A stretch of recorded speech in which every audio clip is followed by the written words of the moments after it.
Hi, everyone. Welcome to Absolute Trust Talk. I'm the host of this episode, Kirsten Howe, and I'm really glad you're here today. I'm really looking forward to having you get to know my guest today. This is another example of someone who's doing something really helpful, really important, and everybody needs to know about it. So these are my favorite kind of episodes where I get to share a resource, an invaluable resource with my listeners and viewers. My guest today is Jennifer Fink, and she is the creator and host of a podcast called Fading Memories. And this is a podcast for caregivers who take care of folks with dementia specifically, which can, of course, be a very difficult, draining, and lonely job. So I'm really delighted to be able to share this with you. Jennifer is a retired portrait photographer who took on responsibility for her mother's care after her father died. Her mother, just like her grandmother and her great-grandmother, had Alzheimer's. Jennifer was a big fan of podcasts at the time, probably still is, since she's a podcaster, but couldn't find a podcast for what she was experiencing that she found really helpful to her. So being the ingenious and entrepreneurial person that she is, she just decided, I'm going to make my own podcast. And that's why she's here today. She's going to be talking about her podcast, Fading Memories. She's been at it for 3.5 years. She has many more episodes in the can than I do, although we've been podcasting about the same length of time. So this is just a really great resource. Jennifer, welcome, and thank you so much for being here today. Well, thank you for having me. I'm always excited to talk about what I'm doing. It's part of being a podcaster. We like to talk. Right. Of course. So we're just delighted to have you. Tell us about how this came about, how you decided I need to start a podcast. Well, portrait photography technology was sort of kicking the daylights out of that industry, which is sad, and that could be a whole other episode. People are eventually, only people who have a lot of means are going to be able to afford the quality of family portraits that I was doing. And so being out here in the suburbs, I was constantly battling the people who wanted to be able to do it themselves and couldn't. And it just was becoming a lot of work chasing less and less money. I was, as you mentioned, a podcast listener. I was listening to Side Hustle School, which is a podcast that talks about people's side hustles. They've got some parameters to be on their show. You have to make a certain amount of money and things like that. And he talked about how to use a podcast to boost like your sales or your service. I mean, I've seen real estate podcasts and insurance podcasts. I think there's even a funeral home podcast, which is probably not one I'll be diving into, but why not? It's valuable information. And if I hadn't gone through the process with my dad and then my mom, then I might be curious enough to check it out, but I think I got a good handle on that. And so one day I was at the gym back in those days when we didn't work out at home. And I said, duh, like, why didn't I think about looking for an Alzheimer's caregiver podcast? Because there's a podcast on everything, right?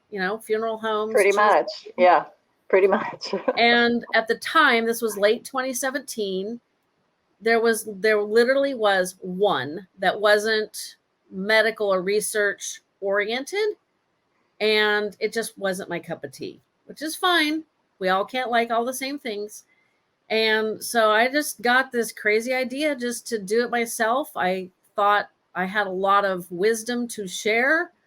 That would have been maybe 6 months of podcasting. Right. And as I talked to other people from the Alzheimer's Association, people that did, our neighbor she does therapy dogs. There we go. I'm like, I can think of that word. And so I talked to her. Once I kind of went through all the people that I knew, I realized I still had a lot of questions. And the more I talked to people, the more questions I had. So I just started searching out people that could answer the questions I had, because I figured, well, I'm a caregiver. So if I'm asking these questions, somebody else must be asking these questions. And here I am, almost 200 episodes later, a little tired. That's But great. Yeah. I am still learning from my guests, which is exciting because I call myself the caregiver to caregivers because my mom passed away right at the beginning of the pandemic last year, which has a lot of its own challenges and struggles. It's different than losing somebody in normal times, if we know what those are anymore. So I feel like if I'm still learning, then my audience is still learning.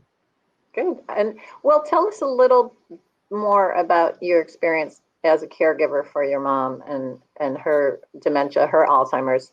I'm sure a lot of our listeners will relate to some of your experiences. Well, my dad did most of the caregiving until 2016. He had his own chronic illnesses. He was diabetic and he wasn't the best of patients.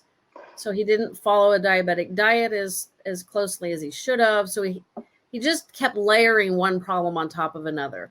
And so 2016 was 5 years ago, right? Good Lord. It's like about this time 5 years ago, he started calling me and saying really strange things. Like he wanted to get a gun because he was really concerned that Hillary Clinton was going to steal, take his guns. And I'm like, whoa, why do you need a gun? Like you live in a nice suburban neighborhood in a safe city. I mean, as safe as any, towns are. And they lived across the street from an elementary school, directly across the street from the kindergarten yard. So I tried to appeal to him on this would not be safe because of mom, blah, blah, blah. And there was just like all these red flags. But because he did 90% of the caregiving, he did not want help from my sister and I. He was a buffer. So Right. after he passed away, it was like, holy Toledo, this woman is. There's a lot of problems here. Yeah. Well, she was further along than I suspected. I mean, I had an idea of how bad it was. And then when it's confirmed and then you realize, yikes, this is worse than I thought. So I would go visit her in the memory care and she would ask me the same question, literally like every 3 minutes. And, after a couple of those visits, it's like, I got to find a way to connect with her better because, she was 74 at the time and her mom lived to 91. So I kind of assumed she had 10 or 15 years. That is what we were planning on. And I thought, I can't do this for 10 or 15 years. I can't do this for another 10 or 15 visits. And so that's kind of how the podcast got started as well. I was trying to find ways to connect with her. Okay. So you were looking for your own answers. Like, what can I do here? This is hard. My mom really, is on a loop when I'm with her.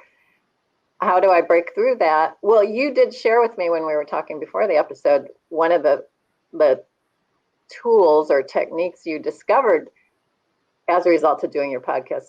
And I think it's brilliant. Why don't you share that? Is this the one where I realized that answering her that she thought I was her best friend? That one? You can talk about that one. I was thinking about the photographs. Oh, yes. So I just recently interviewed a gal. Now I can't remember which episode it is because I've been really kind of busy again.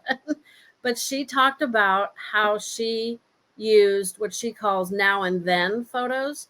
So one of the common bits of advice that just not backfired, but failed miserably for me was, look through old photo albums and reminisce about the old days. Because, generally their short-term memory goes first. They kind of lose memory backwards. So that makes sense. Yeah. So they still have the long-term memory. Exactly. Now, I don't know if this didn't work because she didn't recognize me as her daughter. She thought I was her best friend, or if she was further along in the disease. But I would take my sister years ago, made a scrapbook of the two of us kind of as children into middle school and high school, not quite so much, but mostly our childhood years.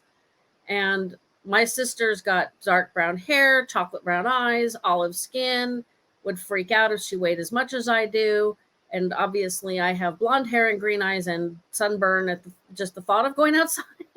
So it should have been very obvious that this picture of the brown-haired child and this picture of the blonde child, I kind of thought it would be like She clear. can make the connection. Yeah. Yeah, not at all. Didn't recognize the kids in the pictures, didn't recognize them when I told her.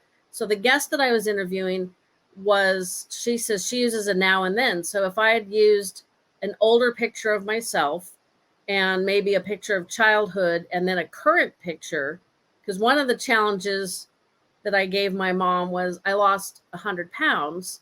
So not only did I not look like the person in her memory, Right. that was another reason she thought I was her friend. So to use the now and then photos it was just one of those ideas where it's like, I'm almost 200 episodes in. I've never had anybody suggest that. I'm a photographer. I've never thought and so this is why the podcast keeps going, because yeah, exactly. That's why it's so valuable, because there's some little thing that is going to change the world for somebody who's listening to you, and that one thing changed it for you and your mom. Yeah, it could have, and I'm thinking like the one day, so this was September of 2019, my husband and I had come back from Colorado, and anybody that's traveled through the Denver airport knows that is just always a hang up point. So getting out of Denver was like we were delayed, and I got home very late, and I knew that if I was tired or stressed or letting my to-do list run through my head, which is a problem I have all the time, my mom would sense those vibes. And I didn't even have to be like anxious or upset, but just like less than 100% perky, which is not necessarily my personality generally. So I thought, okay, I've learned from past experiences. We got home late. I'm a little tired. So it was also my wedding anniversary. So I took my wedding album and a piece of double chocolate spice bread that I made. And we just sat there and she went through it. And she had no clue who any of those people were. And she was responsible for putting that book together. She's in it. I mean, it was just like, she just was enjoying looking at the picture. She enjoyed it. Yeah, enjoyed it. And because I'd already gone through the experience of trying to bring out old memories, past memories with photo albums and scrapbooks, and just having that fail spectacularly, my expectations were like zilch. So there was no disappointment or hard feelings or sadness. It was just like, hey, I'm giving her a nice afternoon, and that's all that matters. Yeah. That's kind of, I guess, like an overarching lesson in dealing with dementia is you just kind of have to go with what happens and not put too much expectation on it, because you can't. That's really a sweet story. Thanks for sharing that. So what are some of the topics you've covered in your show that people really liked and that you didn't really expect them to like, that kind of surprised you? Well, the ones that I think they will not like are generally the more technical ones, like Medicare Explained and, burial insurance. Now, they didn't really like that one, but I think that was not the information. It was the way the guy presented it. It's kind of my opinion. He wasn't really salesy, but he kept referring back to his book. So, and I kept trying to get him to answer questions. And I also did one on long-term care insurance. There's another one, Medicare. There was another one I did. I was like, oh, the people are going to hate this. So the technical ones like that always surprise me that people like. But the ones that have benefited me that were a surprise, I did yoga for caregivers, and that's a really great story. And it kind of, it's a really good story because she had a health issue. Her husband had health issues. She was trying to take care of her parents. I mean, that's just like, it's way too much.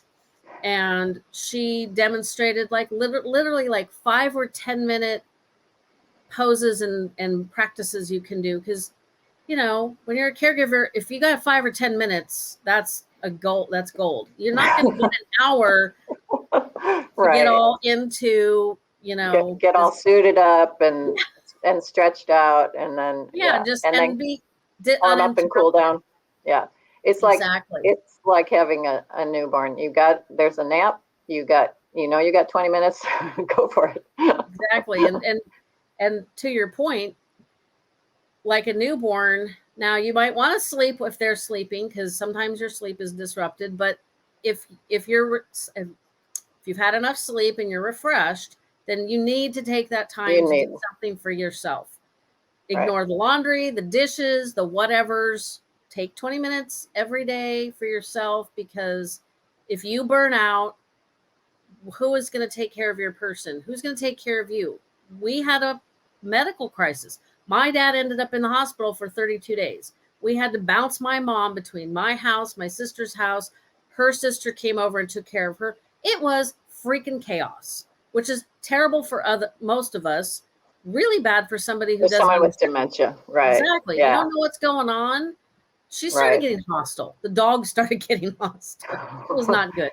So that I use that as an example, because with dementia, and I think my dad experienced this, is in the beginning stages, it's easy to apply some memory techniques, the reminders in your phone, Post-it notes on the wall, both. And my mom's progression was very slow. She had Alzheimer's for at least 20 years. So in the beginning, you just make some little minor adjustments and you move forward. And then maybe a couple years in, you make some more, all of a sudden, now they need some more help. And you've already changed your normal baselines. Now you make some more adjustments, and you do this and you do this and you do this, and you think, okay, I got this. I'm doing great. And the next thing you know, you're up to here in caregiving with no help. You need help. You want to run screaming into the street. And now you've created a crisis on your own. So I always advocate, plan ahead early. If you get a diagnosis, or even if you suspect your family member has this problem, I have on my website articles I've written on how to put together a care team. And one of the articles actually came from an episode where I talked to another podcaster and his mom on the care committee that their family put together. And I hold them up as a blueprint for what all of us should do, because they just did it. They made it look so easy. And so I kind of tweaked what he told me and put that out there in writing. So, and I reiterate that advice all the time. So we can, I don't want to drag that one out.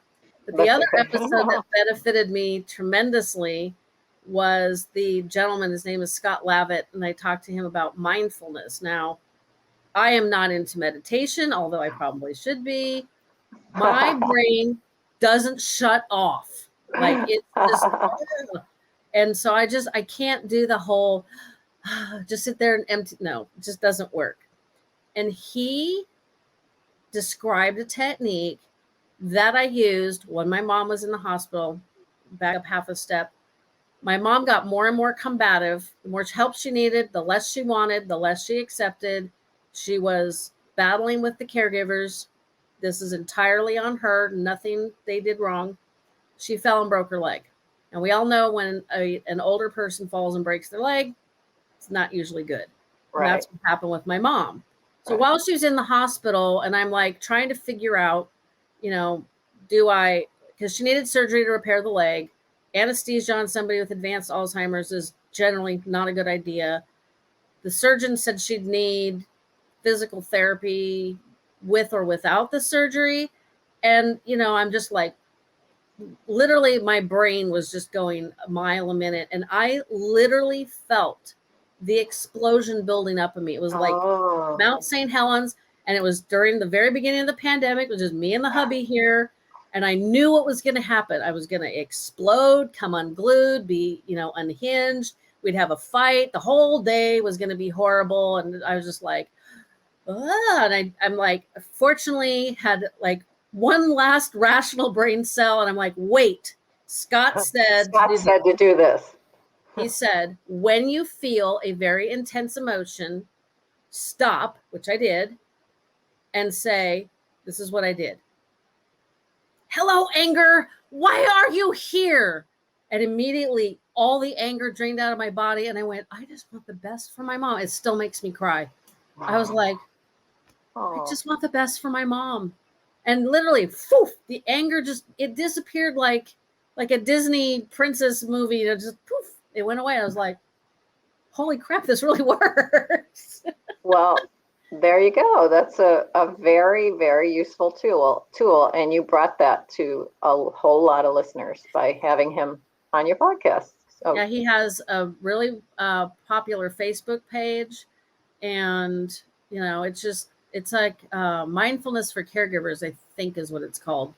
Sorry, Scott. I just remember this story. But it's like literally in 30 seconds, I went from about to just make everybody's day horrible to like feeling like the best daughter on the planet.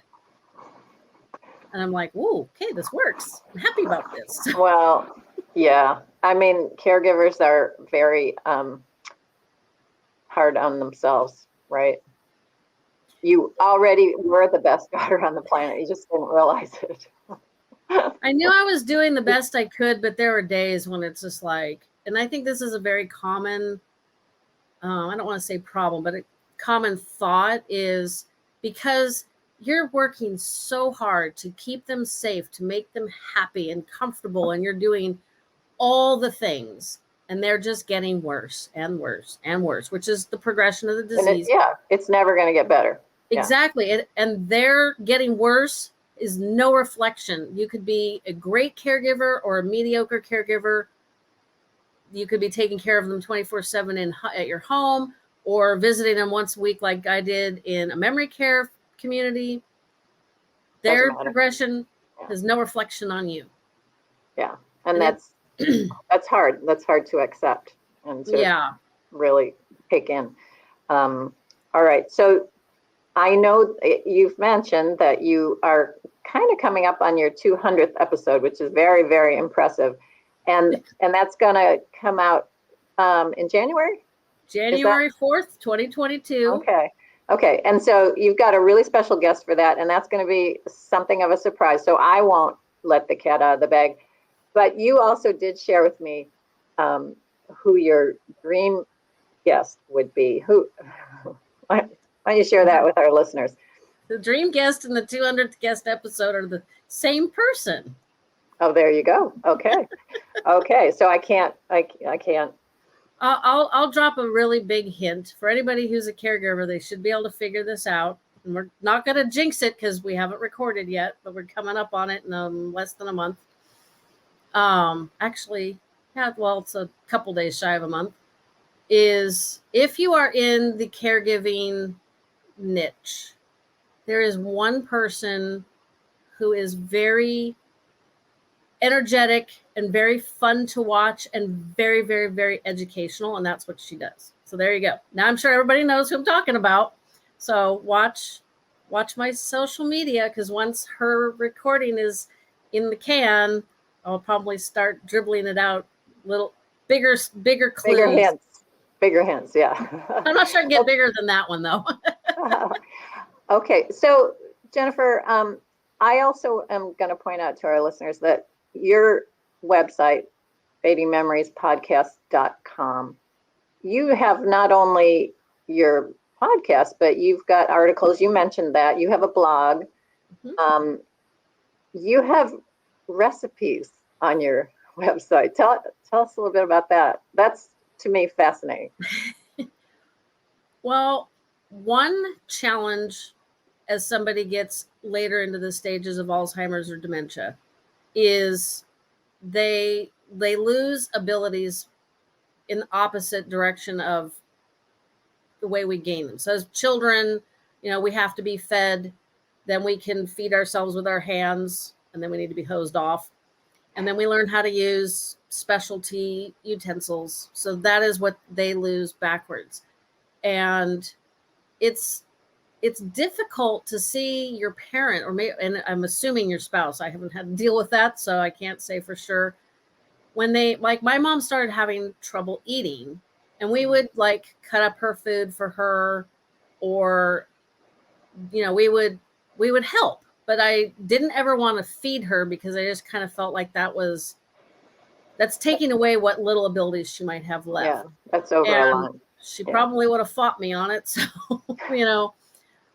one of the things that I've done is taken the recipes that I've curated for myself that are healthy, reasonable calories, lower fat, not always, because some people with Alzheimer's actually need They the need higher. calories. Yeah. Yeah, they need the higher calorie foods. So, I mean, you can obviously reverse what I've done to them, but I've got like breakfast muffins that are, eggs and ham and cheese, and it's something they can grab and eat. And just bite. Yeah. And you can like grab and eat it, or you can throw it in your, your bag if you're going out. And like my mom was always good about announcing, like she had to use the restroom or she was hungry. I mean, like literally very loudly, blah, blah, blah. I'm like, uh-oh.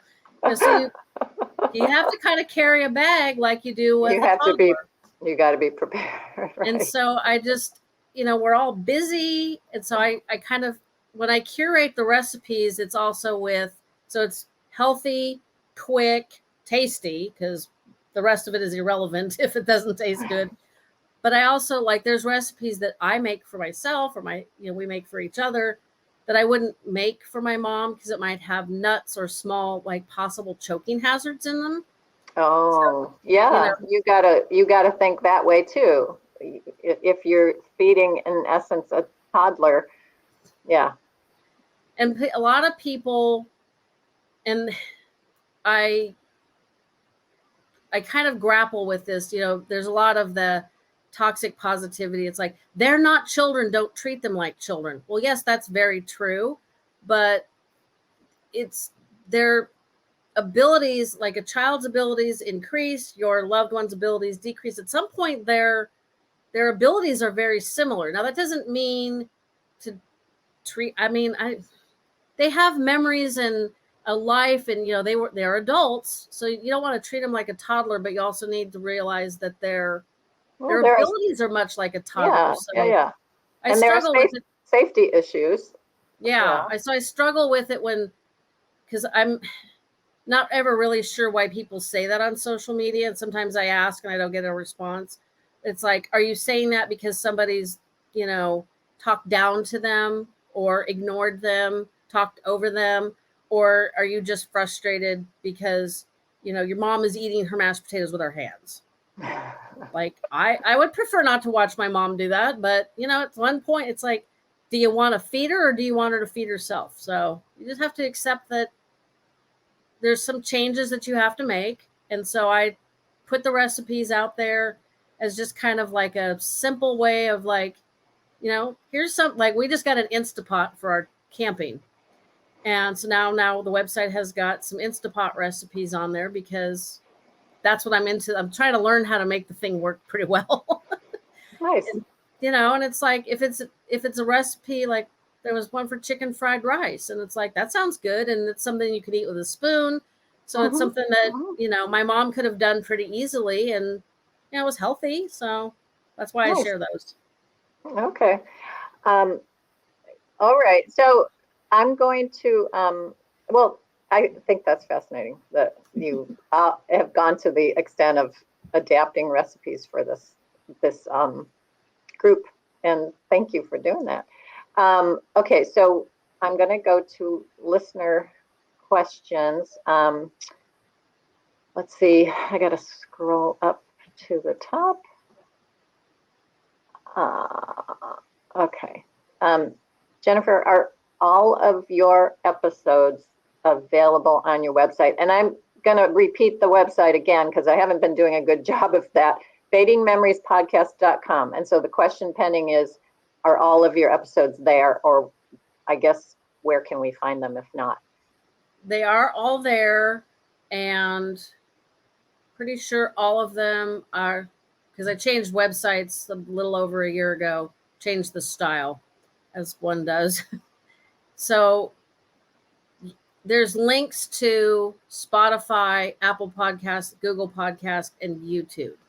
So you can't listen to them directly on the website, but it'll take you. It takes you to that place. Exactly. Yeah. Okay. And so you can listen to it. You mentioned Spotify, so someone could go to Spotify on their phone and listen to it. Yeah. Mm-hmm. And that's one of the really fantastic things about a podcast for this audience is you can listen to podcasts anytime. And you can listen to it while you're busy doing other things. And you might really need some help. You might really need, like, it's the middle of the night and you're freaking out, and there's your podcast. It's there. So brilliant. Thank you. Kudos to you. That was the impetus for actually also creating it. Is I am a reader. I love to read. Can only read books on Alzheimer's and caregiving and all that. They're like textbooks. And you can only read them for so long before they're just a very heavy subject. Yeah, it's too much. And then I was spending copious amounts of time trying to find answers on the internet, which, okay, that wasn't bad. None of them worked. And I would come away with, like, literally eyes watering and eyes blurry. And I'm like, people who are taking care of their loved one at home don't have time for all this reading and all this internet research. You need, like, people that have been in the trenches or are in the trenches still that you can listen to. And I've had people comment, I really should listen, but I'm afraid it's depressing. It's not depressing. It's helpful, and it's sometimes uplifting. Yeah. I try to make them fun and interesting and informative. Yeah. Okay. So the other question I have here is your podcast, are some of your podcast topics helpful for people who are caregivers not involving dementia? Probably. I do a lot of, not a lot, but I do self-care, like the yoga for caregivers. There was another one that I did about a year ago. His name is slipping my mind, but it basically had lots of caregiving tips in it. The gal wrote a book, and she basically just went through the book and read a lot of the tips that were her favorite. And so it's one of those podcasts you probably need to listen and write down notes or get the book. Right. I also do episodes on aging well, brain health, because especially for the younger caregivers like myself and the millennials, those are quite, it's all tied together, so it's like, I talk about estate planning, which is obviously your thing, and brain health. And I have a geriatrician that talks regularly, although she's getting really busy, so it's getting harder to connect together. But she talks, we've done frailty, incontinence, which I know people are like, oh God, I don't want to listen to that. It's really actually very helpful. What else did we talk about? We just recorded how to prevent dementia, which really cannot guarantee, there's not like a guaranteed way to prevent it, but we talk about a lot of things. And in that particular episode, which is coming out at the end of October, you get to hear a lot more about me and what I'm doing. So I don't always talk about myself. So there are things there for everyone, and not just the dementia-based caregiving. Mm-hmm. Okay. Well, thank you. I think that's the end of the audience questions. And I just really want to thank you so much for being here. I'm reminding people it's Fading Memories podcast. You can find it wherever you get your podcast, but also on Jennifer's website. You can find links to all her episodes, her nearly 200 episodes. It's very impressive. Very impressive. You're doing great work, and I'm really honored that you allowed me to spotlight you. Well, thank you for spotlighting me. It's a topic people don't really want to jump into, and then once you really need to, unfortunately. Yeah. And that's why I try to keep it really upbeat. And I don't want to record something like this and go away from the computer and feeling like, oh my gosh, that was heavy. That was rough. Yeah. Yeah. I don't want to feel that way. I've been through all that stuff. So. Right. Yeah. Well, thank you very much for being here. We really appreciate it. Thank you for having me. You're welcome. And thank you everyone for watching, for listening. I look forward to connecting with you next time. Thank you for joining us today for another episode of Absolute Trust Talk Live. If you enjoyed listening in, then don't forget to subscribe. You can find us on Apple Podcasts or wherever you may listen by searching Absolute Trust Talk. While you're there, we would also love for you to leave us a review. And then why not share your favorite episodes with family, friends, or colleagues too? You can find all of our shows and corresponding show notes by visiting absolutetrustcouncil.com. You'll also find a variety of other free resources, including our ebooks, videos, blogs, presentations, and more. If you need help with your estate planning or administration, we also offer a free discovery call to help get the process started. You can find more information on booking your session by visiting absolutetrustcouncil.com/scheduling. Don't forget to keep an eye out for our next live episode in 2 weeks. If you join us for the broadcast, you can submit questions during the show. But if not, don't worry. You can always get in touch with us by sending a quick message to info@absolutetrustcouncil.com. Thanks again for listening. We'll see you soon.